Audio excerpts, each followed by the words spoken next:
For the longest time ay meron akong iniiwasang dalawang criteria lang naman when it comes to accessories. Number 1, ayoko nang nagsusuot ako ng anything na accessory na kulay pula dahil nakaka-attract ito masyado and it gives me seducting appeal.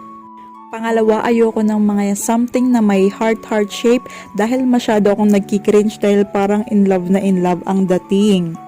Pero may napanood ako dito sa TikTok na kapag daw gusto mong maka-attract ng love, dapat you wear something red, mapa-bracelet, sing-sing o kwintas pati na rin hikaw. And of course, dahil gusto mo ang maka-attract ng love ay dapat you wear something na may heart shape para nare-remind ka na you attract love and you love yourself. Well, kanya-kanya naman tayo ng mga paniniwala sa buhay at ikaw nang bahala kung maniniwala ka sa mga sinabi ko.